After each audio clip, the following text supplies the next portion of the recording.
What is up, guys? It's Alex Johnson here, the founder and lead analyst at yardsperfantasy.com. Welcome into the 55th episode of the Feed Me Fantasy podcast. Let's eat.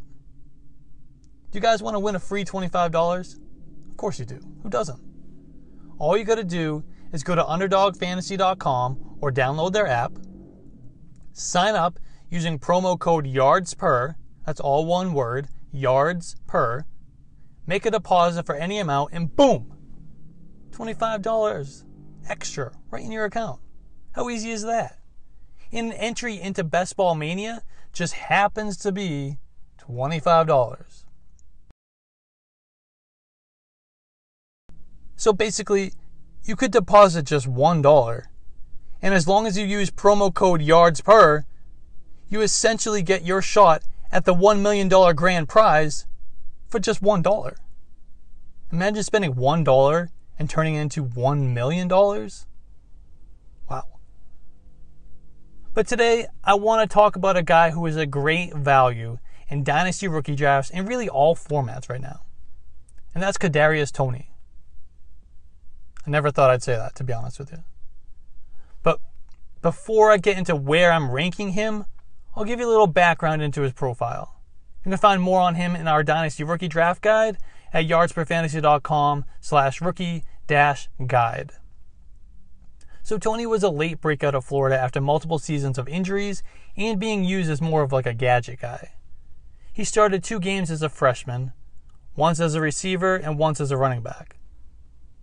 He finished the year with 15 receptions, 14 carries, and 272 yards from scrimmage. Toney was suspended for the first game of the 2018 season for, quotes, not living up to the Gator standard. Who knows what that means, but that's all I could find on it. He returned to a backup role with some snaps at Wildcat quarterback. Toney took on a similar role as a junior, finishing with 10 receptions for 194 yards and a touchdown pass with 59 yards on the ground. He was limited to 7 games due to shoulder injury. In his 2020 senior season, Toney finally took on a larger role. He led the Gators with 70 receptions for 984 yards and a 14.1 yards per reception average. He also carried 19 times for 161 yards while scoring 12 touchdowns as a receiver, runner, and returner. Toney is fast with a 62nd percentile speed score and elite burst in the 96th percentile. That's a player profiler, of course. While it's all well and good, his production profile is lacking.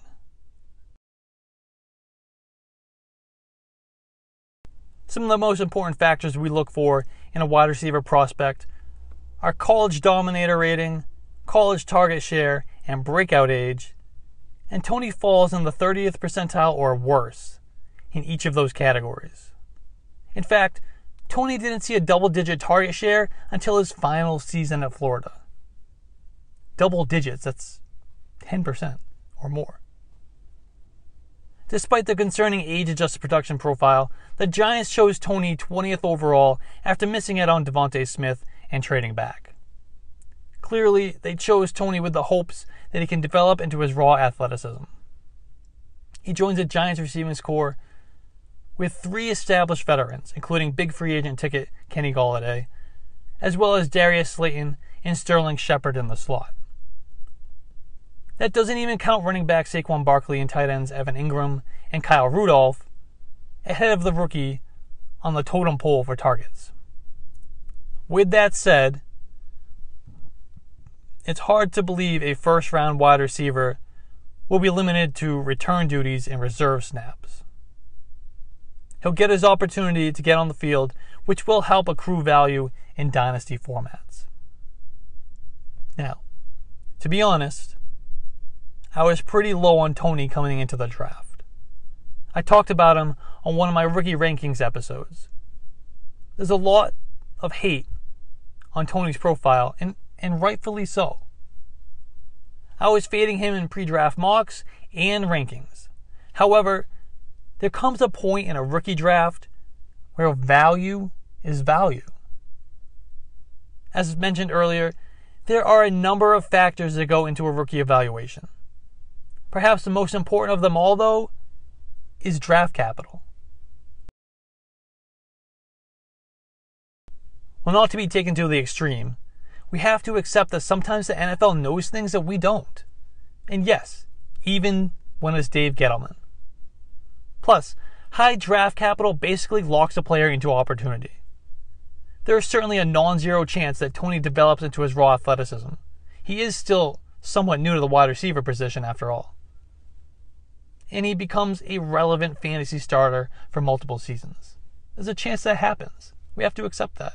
So even if we aren't completely sold on him as a player, there comes that point where we have to accept the value and press the button in rookie drafts. So when is that?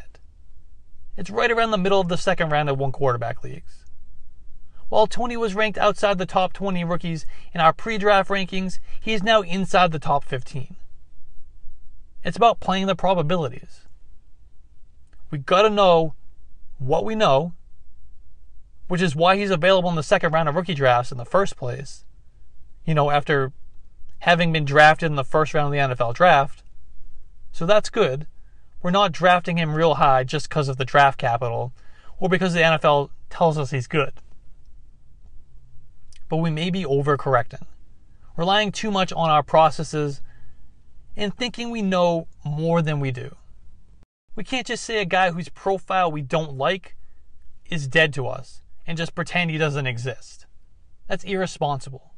And it's irresponsible of any dynasty analyst to tell you that. We gotta know what we know, but also what we don't know. And that's why we need to take him in round 2. I mean, a fourth rounder like Amon-Ra St. Brown is going ahead of him. Not on my board.